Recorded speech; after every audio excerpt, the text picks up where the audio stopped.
बच्चे को माँ बाप ने पासपोर्ट समझ लिया कि ये मेरे सपने जो हैं ये पूरा करेगा। क्यों भाई? अगर एजुकेशन सिस्टम में कुछ बदल सकते हैं तो क्या बदलना चाहिए सर? 6 आवर 30 मिनट स्कूल लगता है सर। पहले बच्चा स्कूल आता है, फिर वो कोचिंग सेंटर जाता है। मशीन है क्या सर वो? क्या स्कूल सिर्फ पढ़ाई की फैक्ट्री बन गए हैं सर? नंबर जीवन में कोई मायने नहीं रखते। जीवन में मायने रखते हैं व्यक्ति के संस्कार। मोबाइल, इंटरनेट, सोशल मीडिया, इनके बीच संस्कारों को कैसे बचाया जा सकता है? अंग्रेजों के समय से ये स्कूलिंग सिस्टम शुरू होगा। स्कूल का नाम पहले कभी था ही नहीं, गुरुकुल था। माँ बाप के पास फोन आया, कोई पेरेंट्स के पास फोन आया कि जी कहाँ है, बातचीत करनी थी। वो कहता है कि मैं तो जी मीटिंग में हूँ। आप घर पे बैठे हैं, आपका बच्चा आपके सामने है और आप बोल रहे हैं कि मैं तो मीटिंग में हूँ।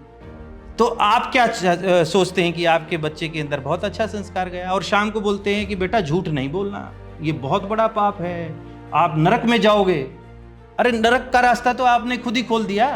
सर, आज की जनरेशन और 20 साल पहले की जनरेशन, क्या आप फर्क मानते हो? इनमें क्या अंतर लग रहा है? जो संबंध, जितनी निकटता का संबंध माँ और बच्चे का है, ऐसा ही संबंध हमारी परंपरा में गुरु और शिष्य का होता था। आपका स्कूल हरियाणवी को लेकर क्या कर रहा है? यदि बच्चा हरियाणवी बोलता है ना तो स्कूल नेगेटिव है वो। आज पेरेंट्स चाहता है मेरा बच्चा इंग्लिश ही बोले। कि दो ही चीजें हैं जीवन में जिससे आप दुनिया पे राज कर सकते हैं, कि एक आपका ड्रेस और दूसरा आपका एड्रेस। आज आप प्रिंसिपल हो, अगर 24 घंटे के लिए आपको स्टूडेंट बना दिया जाए जी, तो फिर क्या आप 24 घंटे में क्या एक नया काम करोगे? मैं तो आज भी विद्यार्थी बंक भी मार लेना चाहिए।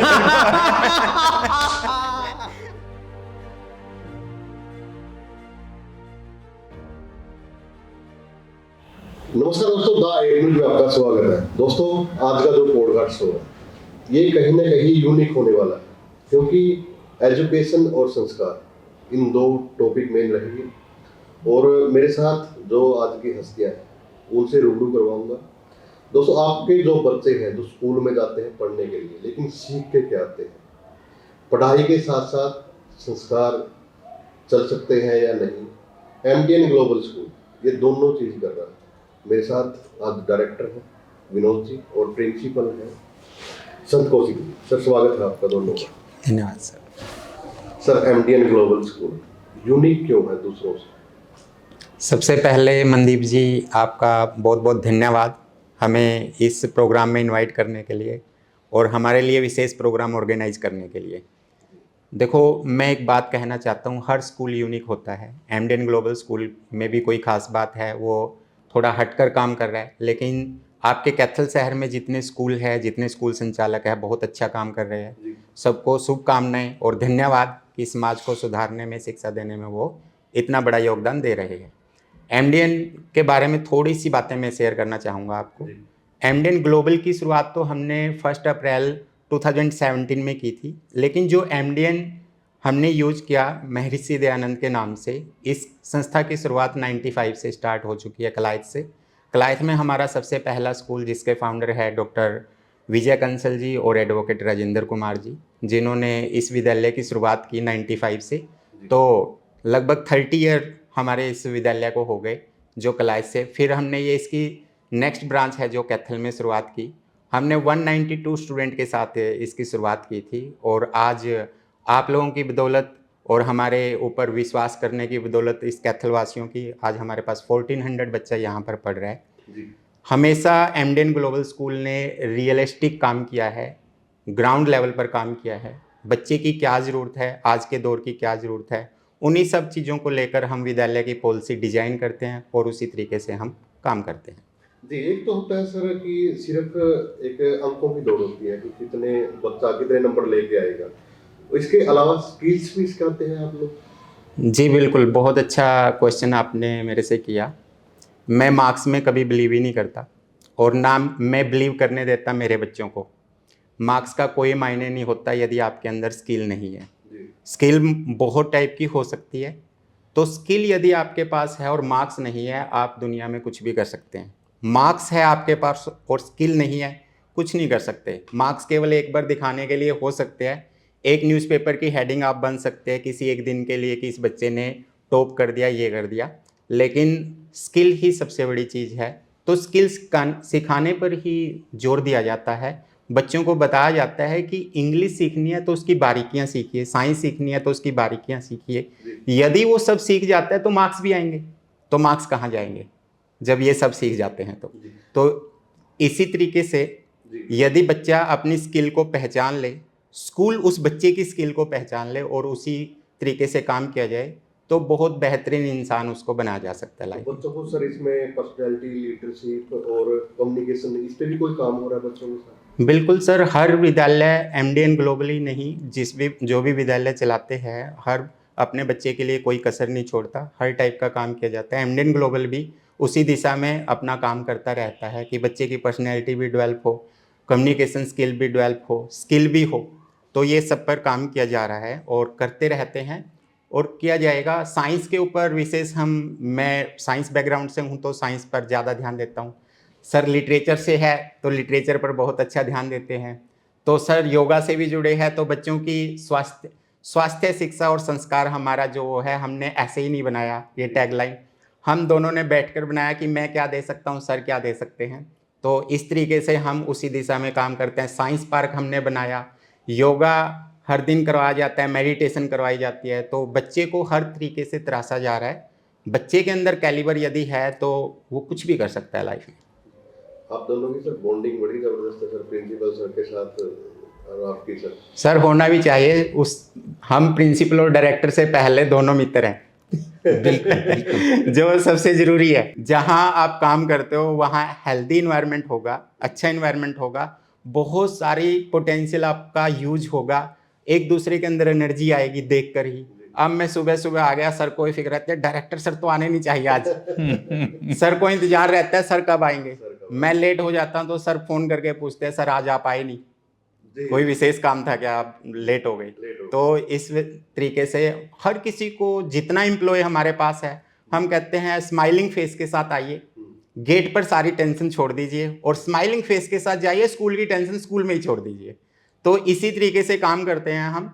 और 2017 से यहाँ जुड़ा हूँ और 2008 में मैंने क्लाइंट काम शुरू किया था। जितने मेंबर ने हमारे साथ काम किया आज तक, फैमिली बॉन्डिंग है उनके साथ, उनके प्रोग्राम में उनके घर जाते हैं, वो हमारे प्रोग्राम में आते हैं। तो और इस दुनिया से लेकर क्या जाना है। मैंने ये चीज देखी है आपकी, यूनिक है ये चीज कि आपका ना सभी के साथ भाईचारा बढ़ा रहता है, पेरेंट्स के साथ दोस्ताना भी बढ़ा रहता है। मनदीप जी एक बात मैं आपसे पूछना चाहता हूँ, मेरे अकाउंट में अभी कितना पैसा है? सर ये तो मेरे को नहीं पता। किसी को नहीं पता सर किसके अकाउंट में कितना पैसा है। ठीक है ना सर। तो इस दुनिया से कुछ नहीं लेकर जाना, जब तक लाइफ जियो तो मस्त जियो और बिंदास जियो। तो उसी तरीके से हम स्टाफ के साथ, प्रिंसिपल और मेरी बॉन्डिंग और सबके साथ बॉन्डिंग रहती है कि जब तक काम करेंगे मस्त होकर काम करेंगे, ना टेंशन लेते और ना किसी को देते। जी प्रिंसिपल सर। जी सर, आज की जनरेशन और 20 साल पहले की जनरेशन, क्या आप फर्क मानते हो, इनमें क्या अंतर लग रहा है? देखिए, जनरेशन गैप जिसको बोलते हैं कि भाई 20 साल पहले ऐसे था या आज ऐसे हो गया है, ये इसको हम जनरेशन गैप नहीं कहेंगे, क्योंकि प्रकृति का नियम है बदलाव। चेंज एसेंशियल पार्ट है। जब भी प्रकृति में कहीं न कहीं उथल पुथल होती है तो परिवर्तन बिल्कुल अवश्यंभावी कह सकते हैं, निश्चित है, वो होना ही होना है। तो इसको जनरेशन गैप नहीं कहेंगे। जनरेशन गैप जब हम कह सकते हैं जब हमें लगे कि नहीं पहले ये होता था, आज ये है, अब ये हो गया है। हमें बच्चे की एनर्जी को चैनलाइज करना है। पहले हमारे समय में, अब जब हम पढ़ते थे विद्यालय में, गवर्नमेंट स्कूल होते थे जनरली, तो स्कूल में मान लीजिए लेंटर डल रहा है, स्कूल की चार दीवारी बन रही है, और तो हम खुद जो है ना ईंटें ढोते थे, स्कूल की सफाई करते थे, दीपावली पे त्योहार के ऊपर अपने कमरों की सफाई करते थे, और ग्राउंड की सारे काम बच्चा खुद करता था। वो डिग्निटी ऑफ लेबर मतलब वो हमारे अंदर आती थी। लेकिन आज हम वो नहीं कर सकते। समय का बदलाव है, कोई दिक्कत नहीं, लेकिन क्या है कि हमें उन चीज़ों को बच्चों को सिखाना भी है। तो एनर्जी को चैनलाइज करना, बच्चे के अंदर इतनी एनर्जी है कि आप कल्पना नहीं कर सकते। आज बच्चे के अंदर इतना पोटेंशियल है कि उसको पहचानना, वो संस्था का एजुकेशनिस्ट होने के नाते, पेरेंट्स के नाते हम सबका दायित्व है कि हम बच्चे की एनर्जी को पहचानें, उसके पोटेंशियल को पहचाने, उसकी इंडिविजुअल आइडेंटिटी, उसका जो स्ट्रेंथ है, पर्सनल स्ट्रेंथ है, उसको पहचाने, तो ये जनरेशन गैप का कोई मामला नहीं रहता। हाँ, बदलाव बिल्कुल निश्चित है। हम बहुत पीटे चीते हैं सर टीचरों से, जो हमारे गुरु जी हैं, और आज भी हम याद करते हैं उनको जी। कि वो जो भी कर रहे थे हमारे लिए कर रहे थे जी। लेकिन जो डंडा परेड है अब नहीं कर सकते, तो इसका भी कुछ है सर बदलाव इन चीजों में? देखो, दो चीजें हैं। पहले जो गुरु और शिष्य का जो संबंध होता था, वो आज के समय ये निश्चित तौर पर बदलाव है कि वो गुरु शिष्य का संबंध आज उतना प्रगाढ़ हम नहीं देख रहे हैं। उसका एक रीजन भी है।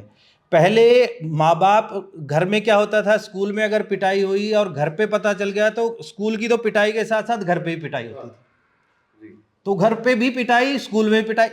लेकिन मैं इस बात का समर्थक नहीं हूँ व्यक्तिगत रूप से। मैं एज ए टीचर मैंने काम किया गुरुकुल कुरुक्षेत्र में, एज ए इंग्लिश टीचर मैंने 5 साल काम किया, तो वहाँ खूब मतलब हम जो है ना बच्चों की पिटाई भी होती थी, सारी चीज। लेकिन समय के साथ अगर बदलाव नहीं हुआ तो मान के चलिए वो पिछड़ जाएंगे हम।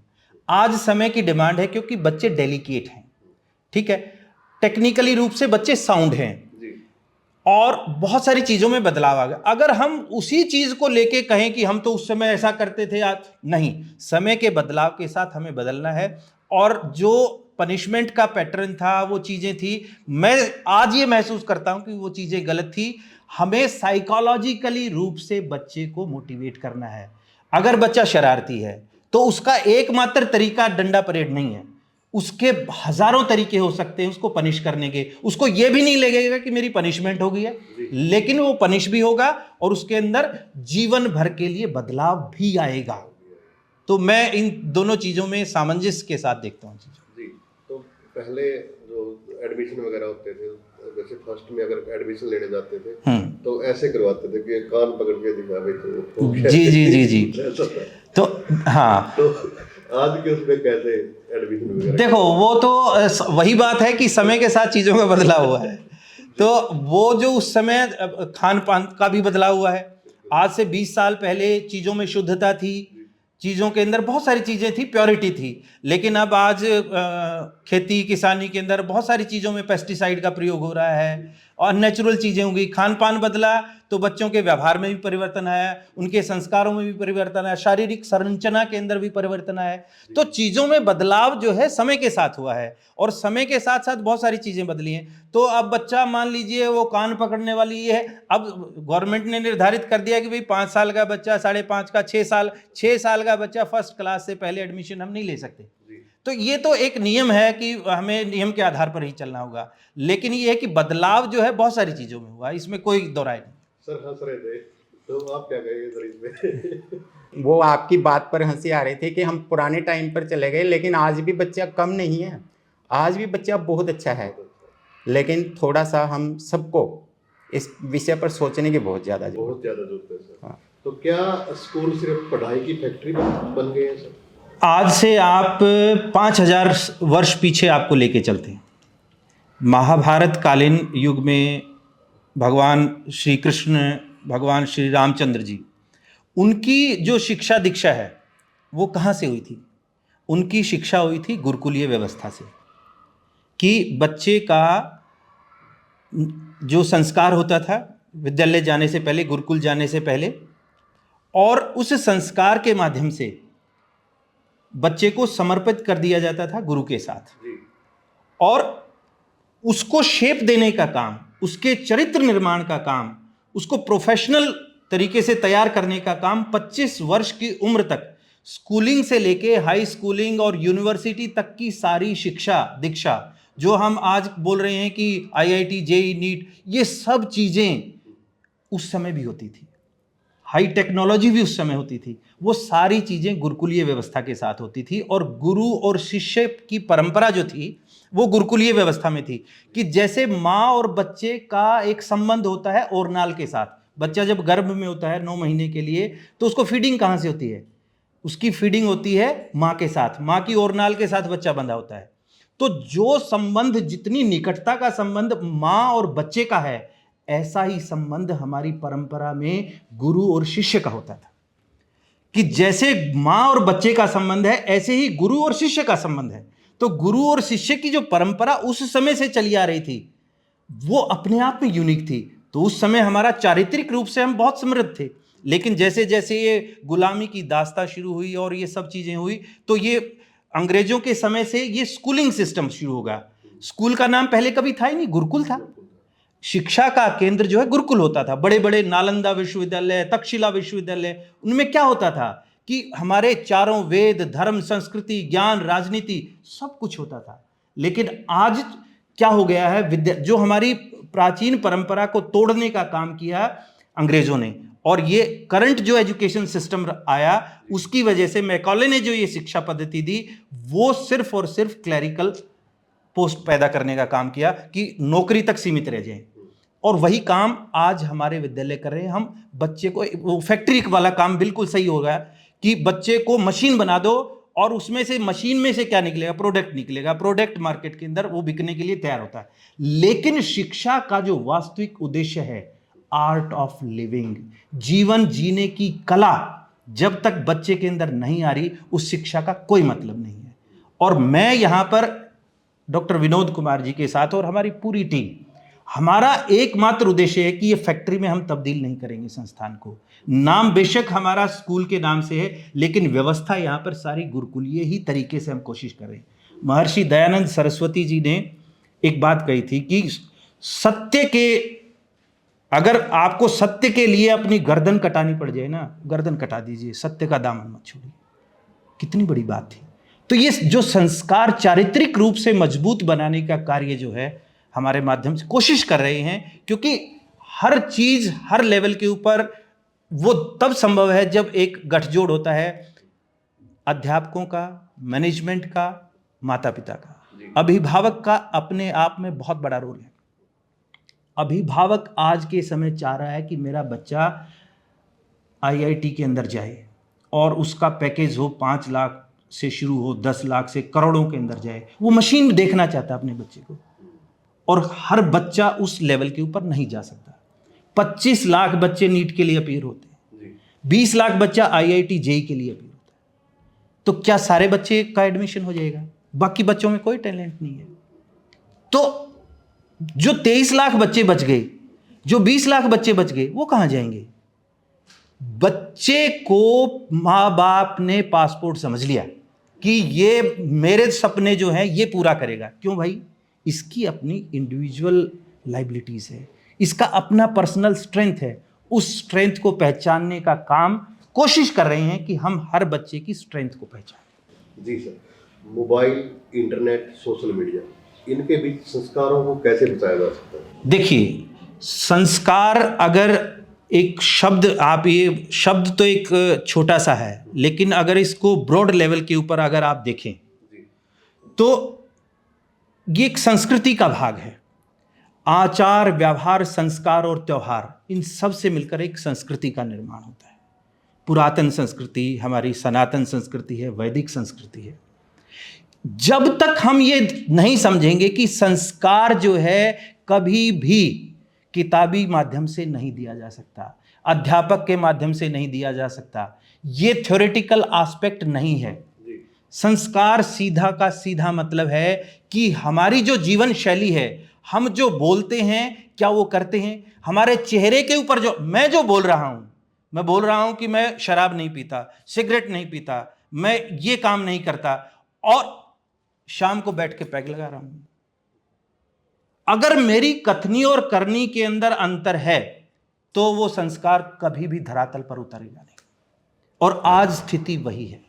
माँ बाप चाहता है कि मेरा बच्चा संस्कारवान बने, झूठ ना बोले, चोरी ना करे, व्यभिचार ना करे, बहुत अच्छा पढ़ाई में काम करे और व्यवस्थित तरीके से घर के अंदर सारे काम करे, आज्ञा का पालन करे, अपने माँ बाप की सेवा करे, दादा दादी को सुबह उठते ही चरण स्पर्श करे। क्या ये सारे काम जो अभिभावक, जो माता पिता अपने बच्चे से चाह रहा है, क्या वो खुद पालन कर रहा है? मेरा प्रश्न है। नहीं करता सर। तो कहां से आएंगे संस्कार? लेकिन जब दायित्व समाज का है, माता पिता का है, पहली पाठशाला संस्कार की माता पिता है। माँ बाप के पास फ़ोन आया, कोई पेरेंट्स के पास फ़ोन आया कि जी कहाँ है, बातचीत करनी थी। वो कहता है कि मैं तो जी मीटिंग में हूँ। आप घर पे बैठे हैं, आपका बच्चा आपके सामने है और आप बोल रहे हैं कि मैं तो मीटिंग में हूँ। तो आप क्या सोचते हैं कि आपके बच्चे के अंदर बहुत अच्छा संस्कार गया, और शाम को बोलते हैं कि बेटा झूठ नहीं बोलना, ये बहुत बड़ा पाप है, आप नरक में जाओगे। अरे नरक का रास्ता तो आपने खुद ही खोल दिया। आप कहते हैं कि बेटा कोई भी व्यसन नहीं करना, सिगरेट नहीं पीनी, शराब नहीं पीनी, ये बहुत अच्छी चीज नहीं है। लेकिन शादी समारोह के अंदर हम देखते हैं एक तरफ फेरे चल रहे हैं, पंडित जी बैठे हैं, वेदों के मंत्र चल रहे हैं, दूसरी तरफ क्या हो रहा है, नॉन वेज की वो लगी हुई है साथ में, तीसरी तरफ शराब का, ब्रांडेड शराब का एक स्टॉल लगा हुआ है, और आप कहते हैं कि बच्चों को संस्कार। और चौथी चीज, डांस चल रहे हैं, और डांस भी ऐसे गंदे शब्दों का प्रयोग कि बच्चे के अंदर जो चीज उसके कानों में जा रही है वही तो उसके शरीर में से चरितार्थ होगी। तो आप संस्कार कहां से लेके आएंगे? तो पहली पाठशाला ही फेल हो गई हमारी, हमारा घर, हमारा समाज। और उस ऊपर से क्या चीज हो रही है, टीवी, मोबाइल, सोशल मीडिया, इन सब के ऊपर आज कोई भी आप सोशल मीडिया का प्लेटफॉर्म ले लीजिए, कोई कंट्रोल ही नहीं है।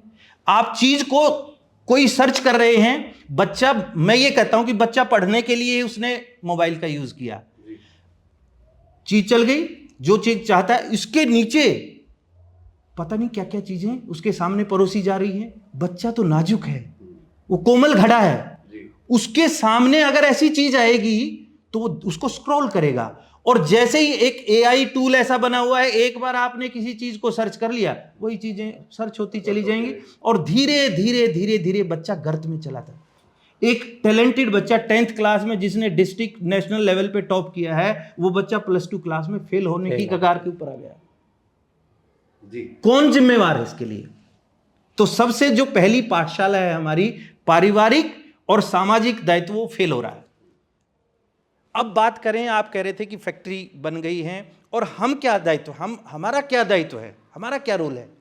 तो विद्यालय का रोल, जब समाज और माता पिता अगर किसी लेवल के ऊपर फेल हो रहे हैं तो जिम्मेवारी आती है विद्यालय की, अध्यापक की, गुरु की। वो कितना बड़ा रोल अदा कर सकता है, प्रश्न ये उठता है। तो अध्यापक के रूप में हम जब कार्य कर रहे हैं, तो हमारे पास एक बच्चा आ रहा है जो अपने परिवार के संस्कार, वहां से वो चीज उसको नहीं मिल रही है। और विद्यालय के अंदर भी अगर ऐसा ही वातावरण हो, क्लास में टीचर पढ़ा रहा है और टीचर का जो चरित्र है वो भी वैसा ही मिल रहा है कि टीचर बोल कुछ रहा है और उसका आचरण कुछ हो रहा है, तो बच्चा देखता है। आप इतना कमजोर मत लगाइए बच्चे को। जो डल से डल बच्चा, डल का मतलब डल कोई नहीं होता। पहली बात तो कोई भी बच्चा जो क्लासरूम में बैठा है, जब स्कूल में एंटर कर रहा है ना, बस में बैठ गया वो और बस से वापस चला गया, तो 6 साढ़े 6 घंटे एक एक चीज को ऑब्जर्व करता, बहुत बारीकी के साथ। तो यहां अध्यापक का रोल शुरू होता है। अध्यापक का रोल इतना मजबूत है कि आप कल्पना नहीं कर सकते। वो एक बच्चे को, जो एक एवरेज बच्चा है, उसको एक बहुत बड़ा उद्यमी बना सकता है, बहुत बड़ा साइंटिस्ट बना सकता है। और ऐसे एग्जाम्पल मैंने अपने विद्यालय के स्तर के ऊपर देखे हैं। हमारे स्कूल के अंदर भी, पीछे जितने भी क्षेत्रों में मैंने काम किया, तो ये बदलाव अध्यापक के रूप में हो सकता है और हम कर रहे हैं जी। मैं अपने, हाँ जी, आध्यात्मिक की अगर बात करें जी तो जी, बच्चों की मेंटल हेल्थ और परफॉर्मेंस पे इसका क्या कुछ प्रभाव सर आप मानते हैं? देखिए, जब बच्चा विद्यालय आता है तो हम बात करते हैं ओवरऑल डेवलपमेंट की, सर्वांगीण विकास की। जी। कहते सब हैं, लेकिन करते कितने लोग हैं, ये एक बहुत बड़ी बात है। सर्वांगीण विकास में सीधी सी बात है, एकेडमिक में सब काम कर रहे हैं, एनसीईआरटी का सिलेबस है, सब करवा रहे हैं, लेकिन बच्चे को चाहिए क्या? हमारा अभी फंक्शन हुआ, फंक्शन के अंदर आपने देखा कि हमारे लगभग 50 बच्चों ने मंच का संचालन किया, और आज 50 बच्चों ने जो 500 बच्चों ने, 1000 बच्चों ने उस कार्यक्रम को देखा, उन्होंने कहा कि ये काम तो मैं भी कर सकता हूं। और आगे जितने भी कार्यक्रम हो, बच्चे इतने उत्साह के साथ आगे बढ़े कि आप कल्पना नहीं कर सकते। मैं बच्चों को बोलता हूं असेंबली में सुबह हम, कि 2 ही चीजें हैं जीवन में जिससे आप दुनिया पे राज कर सकते हैं, कि एक आपका ड्रेस और दूसरा आपका एड्रेस। पहली बात, आपकी ड्रेसिंग सेंस जो है वो इतनी अच्छी होनी चाहिए कि जहां पर आप जाएं तो एकदम, क्योंकि पहली नजर में तो आपकी ड्रेस ही दिखाई देगी, तो जो ड्रेसिंग सेंस है इतनी यूनिक होनी चाहिए कि जिस समावेश के अंदर, जिस परिवेश के अंदर आप जा रहे हैं उसके अनुरूप आपका गणवेश होना चाहिए, आपकी ड्रेस होनी चाहिए। जैसे ही आपकी ड्रेस का इंप्रेशन शुरू हुआ और जैसे ही आपने एड्रेस किया, एड्रेस का मतलब पते से नहीं है, संबोधन से है, कि बच्चे को बोलना कैसे आना चाहिए, कि आप जिस क्षेत्र में हैं वहां पर आपकी जो कम्युनिकेशन स्किल है, भाषा के ऊपर पकड़ है, वो इतनी मजबूत होनी चाहिए कि जब आप बोलना शुरू करें तो दूसरा कोई आपके सामने खड़ा ना हो, आपकी बात को सारी दुनिया गौर से सुने। ऐसी आपकी शब्दावली होनी चाहिए, ऐसी आपकी पकड़ होनी चाहिए विषय के ऊपर। तो जो संस्कार और चरित्र का निर्माण है विद्यालय के माध्यम से, उसके लिए आप आध्यात्मिकता की बात, सर वो तीसरा मंत्र और शेयर कर दो। कौन सा? वो काम करने वाला, आंख हाँ हाँ हाँ हाँ, एक मंत्र बहुत अच्छा है। और तो बच्चों को हर रोज हम बताते हैं इस बात को। हम सुबह जैसे असेंबली होती है, और आज हमारे सत्र का आखिरी दिन है, अच्छा एकेडमिक्स का, क्योंकि कल से एग्जाम हो रहे हैं हमारे, ठीक है। तो हम सुबह जैसे प्रेयर और असेंबली का डिजाइन हमने ऐसे किया हुआ है कि आज विश्व के अंदर कोई घटना हुई है, भारत के अंदर कोई ऐतिहासिक रूप से कोई दिन है, तो स्पेशल डे होता है। तो स्पेशल डे हर रोज बच्चों को बताया जाता है कि आज ये है, असेंबली के माध्यम से। जैसे ही असेंबली कंप्लीट होती है हमारी, वो भी बच्चों के माध्यम से ही होती है। तो हम करते हैं मेडिटेशन का काम। मेडिटेशन क्यों करवाया जाता है? सीधी सी बात, पहला तो ये तथ्य जरूरी है कि क्यों। आज बच्चों की कंसंट्रेशन पावर 0 के ऊपर आ गई है। आप बच्चे को 40 मिनट का पीरियड है, 40 मिनट तक बच्चे को बांध के रखना अपने आप में टीचर के लिए चैलेंज है। तो उसको, उस चैलेंज को कॉप अप करने के लिए हम सुबह 10 मिनट ये काम करते हैं कि 40 मिनट बच्चा क्लासरूम के अंदर स्टेबल रहे, उसके लिए तैयारी सुबह 10 मिनट में। जी, वो मेडिटेशन क्यों करवाते हैं? सबसे पहले तो उनको यह बताया जाता है कि आप जो है सही और गलत का फैसला कैसे करेंगे। बच्चा 13 साल का है, 14 साल का है, 18 साल का है, उसको ये नहीं पता कि ये चीज गलत है, ये चीज ठीक है, उसको कैसे एनालाइज करेगा।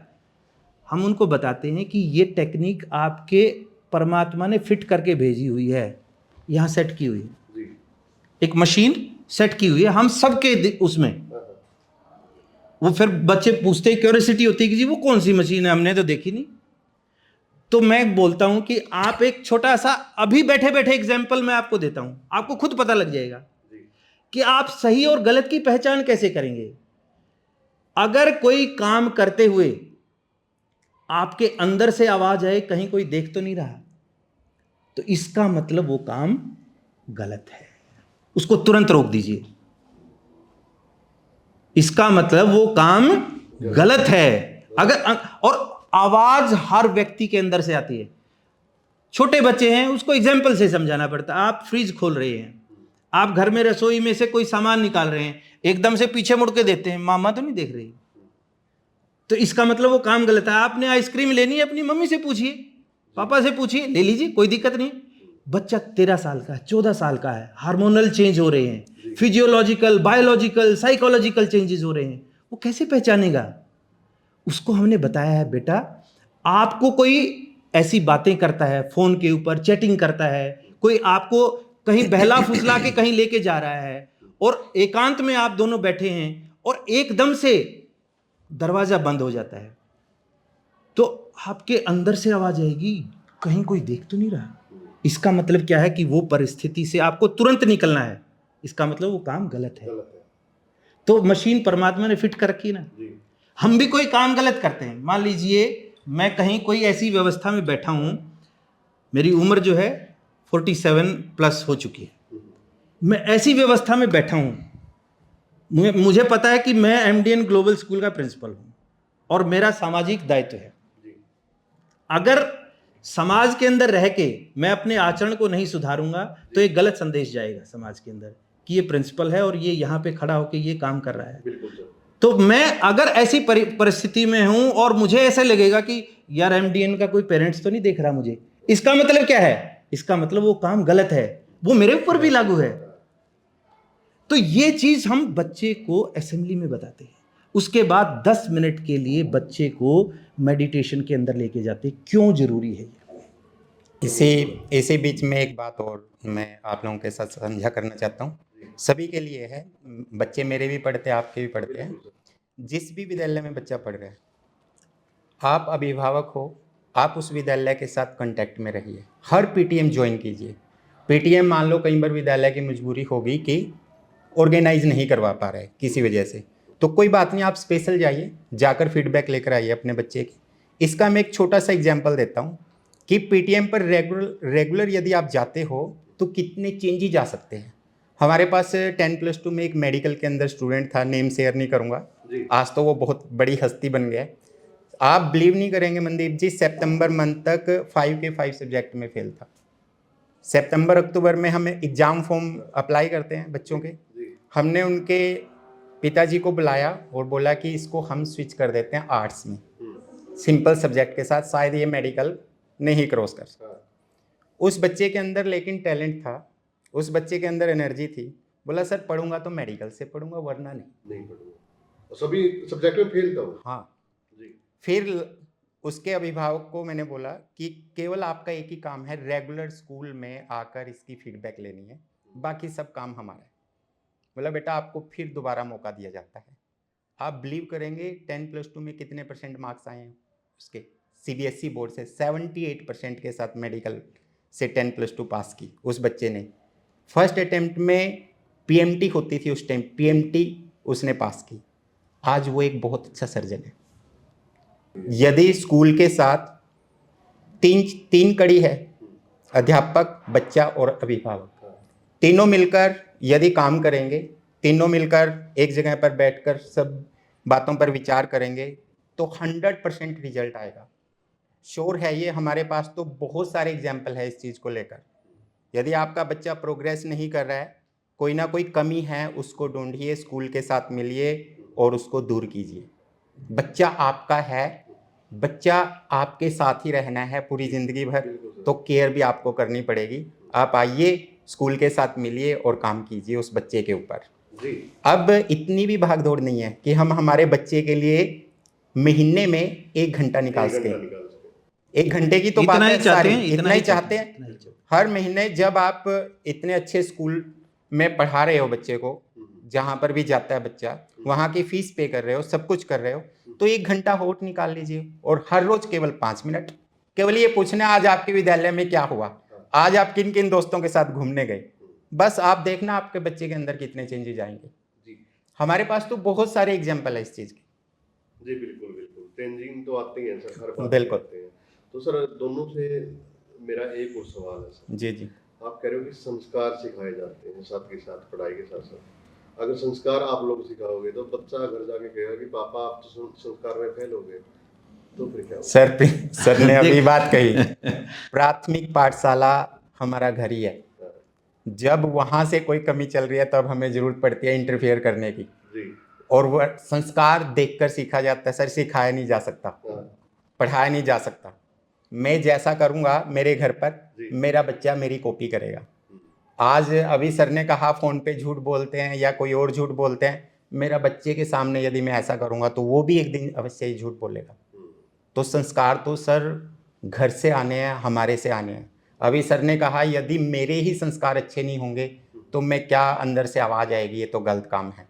तो संस्कार तो सिखाए नहीं जाते सर, सीखे जाते हैं और वो हमारे से घर से सीखे जाते हैं। संस्कार सिखाना मुश्किल है या फिर मैथ पढ़ाना सर? देखिए मैथमेटिक्स, मैं अपनी बात करूं, मेरे 10th क्लास में 33 नंबर है।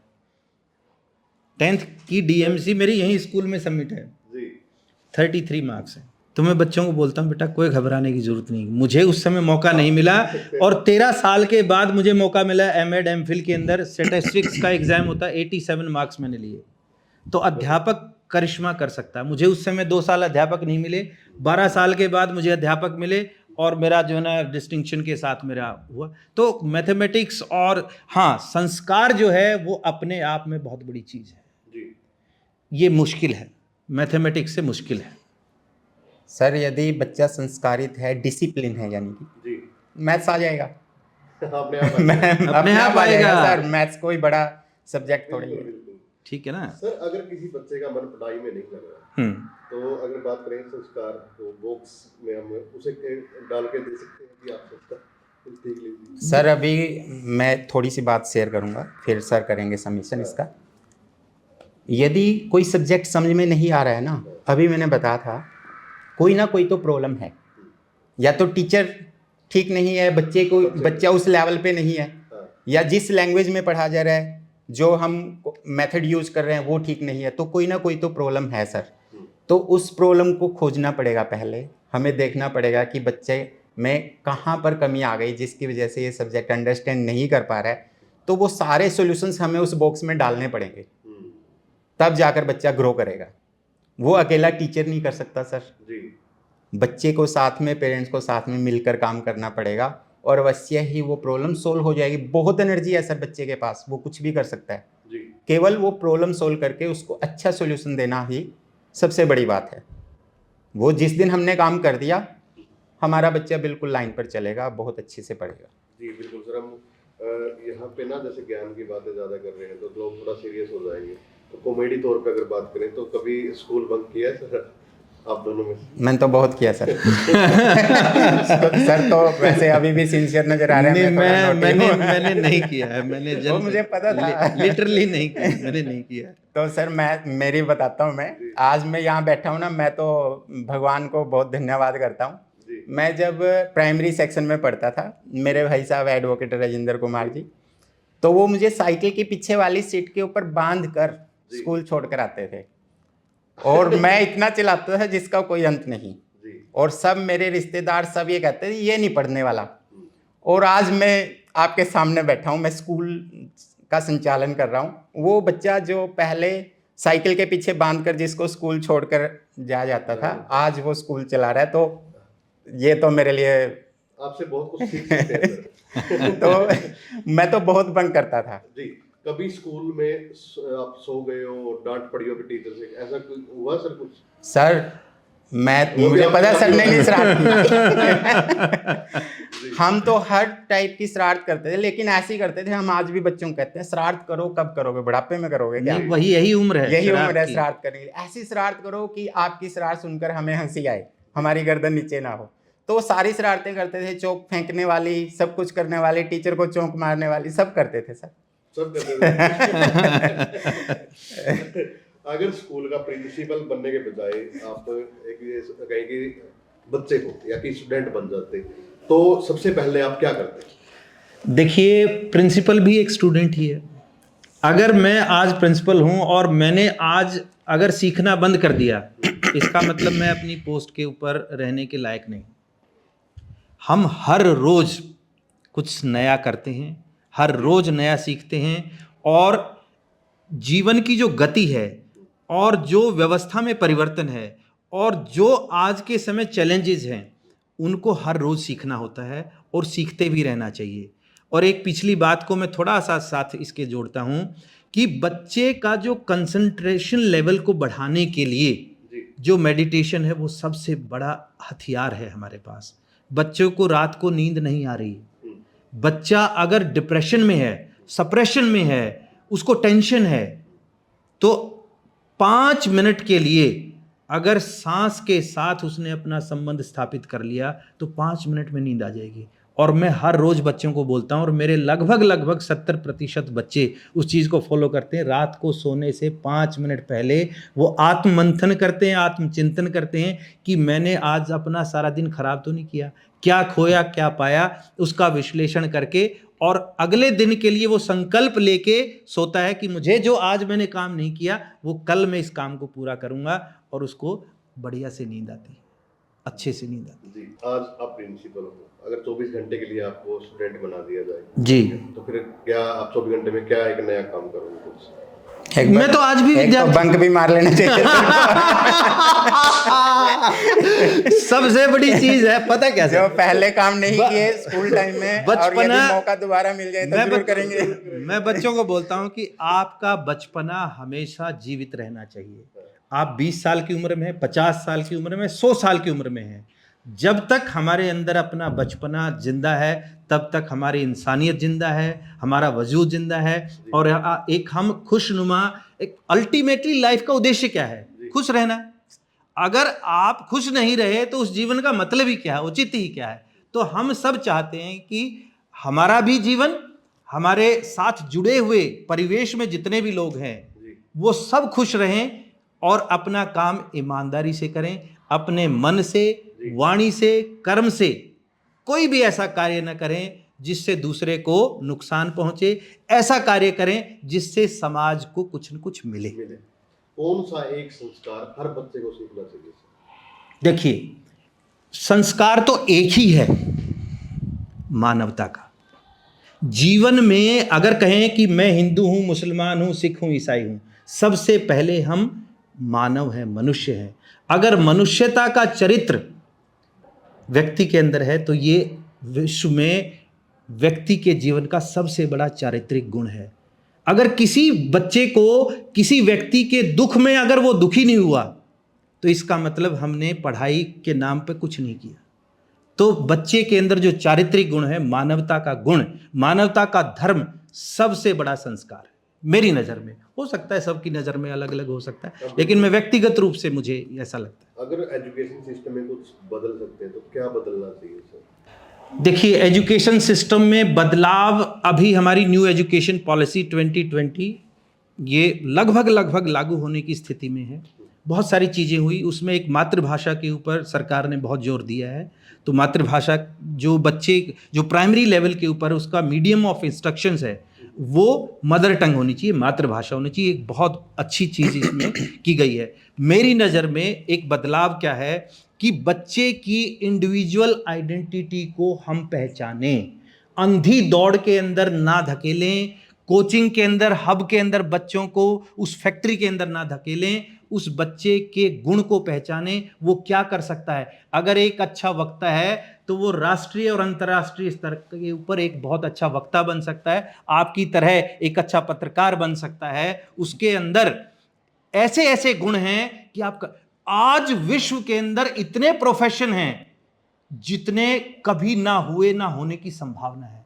इतना विस्तार है ब्रह्मांड के अंदर, इतना विस्तार है कि रोजगार के इतने अवसर हैं, कोई भी बच्चा कुछ भी कर सकता है।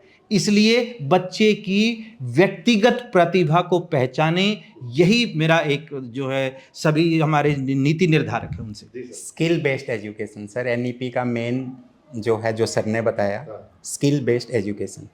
मेरा बच्चा अच्छा साइंटिस्ट नहीं बन सकता लेकिन मेरे पड़ोसी का बन सकता था। अब मैंने मेरे बच्चे को क्या किया, कंपेल किया कि तुझे भी साइंटिस्ट बनना है, जबकि वो बहुत अच्छा आर्टिस्ट था, वो बहुत अच्छी पेंटिंग करता है, बहुत अच्छे से कविताएं लिखता है। उससे हटाकर मैं यदि उसको साइंटिस्ट बनाना चाहता हूँ ना, तो मैं उसके साथ जस्टिस नहीं कर रहा हूँ, बहुत बड़ा गुनाह कर रहा हूँ। क्योंकि जो उसके अंदर टैलेंट था उसको डिस्ट्रॉय करके जो टैलेंट है ही नहीं उसको मैं डालना चाहता हूँ। और आज वही हो रहा है, वही हो रहा है। यही सबसे बड़ा समाज में जो बच्चा अपने माँ बाप से लिटरली बोल रहा हूँ मैं नफरत कर रहा है। 6 आवर 30 मिनट स्कूल लगता है सर। पहले बच्चा स्कूल आता है, फिर वो कोचिंग सेंटर जाता है। मशीन है क्या सर वो? बच्चे को उसकी लाइफ जीने दो। 6 आवर 30 मिनट ही सफिशिएंट है उसको सीखने के लिए। जिस बच्चे को एजुकेशन लेनी है वो 6 आवर 30 मिनट में ही ले लेगा, वरना उसको चाहे 24 आवर लगाए रखो, उसमें कुछ नहीं आएगा। तो कृपया सबसे रिक्वेस्ट है कि आप अपने बच्चे को पहचानें और उसी के अकॉर्डिंग उसको अपनी लाइफ जीने दें, उसकी केयर करें, उसके अंदर बुरी आदतें ना आए, बुरी सोसाइटी के अंदर ना जाए। जो एक अभिभावक का काम है वो काम करे। जी बिल्कुल बिल्कुल। एक सवाल है सर मेरा, एक 95% वाला बच्चा है लेकिन उसके पास संस्कार नहीं है, संस्कारी नहीं है। एक 75% वाला बच्चा है लेकिन संस्कारी है, कौन बेहतर है इन दोनों में? देखिए, समाज को नई दशा और दिशा देने का काम जो है एक संस्कारवान, चरित्रवान, आदर्श गुणों से संपन्न बच्चा कर सकता है। नंबर जीवन में कोई मायने नहीं रखते। जीवन में मायने रखते हैं व्यक्ति के संस्कार, और उन संस्कारों के दम पर ही देश और दुनिया चल रही है। अगर आप मुझे कहें कि एक 95% 100% का बच्चा है और उसके अंदर मानवीय गुण नहीं है, सिविक सेंस नहीं है, उसको समाज के प्रति जिम्मेवारी का आभास नहीं है, तो उसके 95-100% मार्क्स का कोई मतलब नहीं, कोई औचित्य नहीं है। और एक बच्चा जो सिर्फ पास हो रहा है लेकिन उसके अंदर अपने माँ बाप के प्रति समर्पण, अपने माँ बाप के प्रति जिम्मेवारी, अपने अध्यापकों के प्रति कृतज्ञता, ग्रैटिट्यूड अगर है, तो वो बच्चा निश्चित तौर पर समाज को कुछ दे के जाएगा। जी, टीम की तरफ से एक सवाल आया है कि हरियाणवी को लेकर आप क्या कर रहे हैं, क्योंकि हरियाणा में बैठे हैं, आपका स्कूल हरियाणवी को लेकर क्या कर रहा है? कुछ लोगों बच्चों में क्या है कि बहुत सारे इंग्लिश मीडियम स्कूल बहुत सारे हो रहे हैं, तो हरियाणवी टच छूट रहा है या फिर कैसे? सर, कोई चाहता नहीं कि बच्चा हरियाणवी बोले। यदि बच्चा हरियाणवी बोलता है ना तो स्कूल नेगेटिव है। वो आज पेरेंट्स चाहता है मेरा बच्चा इंग्लिश ही बोले, चाहे उसको रियल सेंस में इंग्लिश आए ना आए। इंग्लिश में उसको साइंस पढ़नी है, मैथ्स पढ़ना है इंग्लिश मीडियम में, इंग्लिश उसको आती नहीं, बोलनी आती है केवल। कैसे अंडरस्टैंड करेगा साइंस को और मैथ्स को वो इंग्लिश के अंदर? वो एनईपी यही तो बोल रही है कि कॉन्सेप्ट क्लियर करने हैं, स्किल उसकी डेवलप करनी है, मदर टंग में हो सकती है। एजुकेशन है, वो मदर टंग में हो सकती है, मातृभाषा में। सर आपको सारी बातें समझ में आई हमारी? बिल्कुल आई, सबको आई होगी आई थिंक। यदि मान लो किसी और अदर लैंग्वेज में हम बात करते तो कितनों को समझ में आती? तो कम्युनिकेशन का जो माध्यम है, मीडियम है, जो लैंग्वेज है, वो कॉमन लैंग्वेज होनी चाहिए, चाहे वो हरियाणवी है, चाहे वो इंग्लिश है, चाहे वो हिंदी है। लैंग्वेज कोई बैरियर नहीं है। और हम हरियाणा में रहते हैं, हरियाणवी बोलेंगे, उस पर गर्व होना चाहिए, गर्व होना हमें चाहिए। अपनी भाषा पे, बोली पे गर्व होना चाहिए, और उस गर्व के साथ ही सिर उठा नेशनल इंटरनेशनल चैनल प्रमोट कर रहे हैं। बिल्कुल सही बात। जिसको अपनी स्वभाषा पे ऊपर, स्वधर्म के ऊपर गर्व नहीं है, अगर वो शर्मिंदगी महसूस कर रहा है तो उसका धरती पर जन्म लेने का कोई अधिकार। हम अपनी मातृभूमि को माँ बोलते हैं, सुबह हम बोलते हैं भारत माता की जय, भारत माता की जय। तो माँ से बढ़ के कोई चीज़ है नहीं, और सबसे पहली जो बोली है, भाषा है, वो हमारी माँ से ही तो आती है, तो उसके ऊपर गर्व होना चाहिए। हम हरियाणा के हैं, हरियाणवी के ऊपर गर्व हो। हम हरियाणवी बहुत अच्छी बोलें, इंग्लिश भी उतनी ही अच्छी सीखें, संस्कृत भी उतनी ही अच्छी बोलें। कहीं मंच अगर हमें मिले और उस मंच के ऊपर हमें इंग्लिश में बोलना पड़े, तो इंग्लिश के ऊपर इतनी पकड़ होनी चाहिए कि उसको ये ना बता सके कि हरियाणा का है, और जब हरियाणवी बोलने लगे तो कोई ये ना बता सके कि इसके अंदर मिक्स आ रहा है। इतनी प्योर हरियाणवी होनी चाहिए, सीधी सी बात है। लठ गाड़ देना चाहिए जहां भी खड़ा हो, सीधी सी बात। एक सूट बूट और टाई वाला इंसान हरियाणवी बोल रहा है। सर हरियाणवी क्या सर, जो हमारा यज है वो करवा देंगे टाई लगाकर। ये देखो, दो चीजें हैं कि हम जो भी हम पहनावा पहने वो सभ्य होना चाहिए, अच्छा दिखने के लिए होना चाहिए। और मान लीजिए, मैं बच्चों को जैसे मैं बोल रहा था कि ड्रेस और एड्रेस के बारे में, कि कहीं अगर हम मान लीजिए कहीं ऐसे किसी की डेथ हो गई है, वहाँ पर जाना पड़ रहा है, तो क्या हम टाई और बेल्ट और सूट लगा के जाएंगे? नहीं जाएंगे। वहाँ पे एक शालीन कुर्ता पजामा या एक नॉर्मल ड्रेस में हम जाएंगे, ठीक है। तो भाषा की शालीनता और जो पहनावे की शालीनता, वो हमें निर्धारित करनी है कि हम कैसी सभा के अंदर। हम दोनों ने सर हरियाणवी ड्रेस बनवा रखी है, धोती कुर्ता हम डालते हैं, पगड़ी हमारे पास है। हमने हम हमारा कल्चर छोड़ना ही चाहते, हमारी संस्कृति छोड़ना ही चाहते सर। बाकी जनरेशन छोड़े, हमें कोई मतलब नहीं है उस चीज़ से, लेकिन हम नहीं छोड़ेंगे, बिल्कुल भी नहीं छोड़ेंगे। बिल्कुल सर। कोई मैसेज दोनों की तरफ से? सर मैसेज मेरा सभी हरियाणा वासियों से, आपके चैनल के माध्यम से और पूरे देश के लोगों से एक ही है कि अपने बच्चों को शिक्षा के साथ संस्कारों की जो माला है उसके साथ जोड़ के रखिए। और संस्कार जो है हम सब का एक सामूहिक दायित्व है। समाज, अभिभावक और विद्यालय, वो सब मिलकर एक ऐसे चारित्रिक व्यक्तित्व का निर्माण करें जो देश की सार्वजनिक संपत्ति को अपनी संपत्ति समझें, वो देश की पूंजी को अपनी पूंजी समझें, वो माता पिता के प्रति, समाज के प्रति, अपने अध्यापकों के प्रति इतना समर्पित हो कि उसको लगे कि मुझे ये सब चीज़ें यहीं से मिली हैं। और ऐसे चरित्र का निर्माण विद्यालयों से हो, माता पिता के माध्यम से हो, कि देश को हम चाहते हैं विश्व गुरु बने। और विश्व गुरु कब बनेगा? जब हमारा बच्चा एक चारित्रिक गुणों से संपन्न नागरिक बने। तो देश के सारे बच्चे अच्छे बने, अपनी अधिकारों और कर्तव्यों के प्रति सजग रहें और देश को आगे ले जाने के लिए कार्य करें। जी धन्यवाद सर बातचीत करने के लिए। Thank you. तो भाई अच्छी पढ़ाई से आप अच्छा कैरियर बना सकते हैं, लेकिन अच्छे संस्कारों से अच्छा एक इंसान बन सकते हैं, आपकी ज़िंदगी अच्छी हो सकती है। ये पॉडकास्ट आपको कैसा लगा? और अगर अच्छा लगा है तो जितने भी पेरेंट्स हैं उनको शेयर करें। MDN ग्लोबल स्कूल पढ़ाई के साथ साथ संस्कार भी सिखा रहा है। वीडियो को ज़्यादा से ज़्यादा शेयर भी करें और कमेंट के माध्यम से राय भी जरूर दें। सवाल भी आप पूछ सकते हैं, मैं भी सर से पूछूंगा। तो धन्यवाद बातचीत। धन्यवाद। Thank you.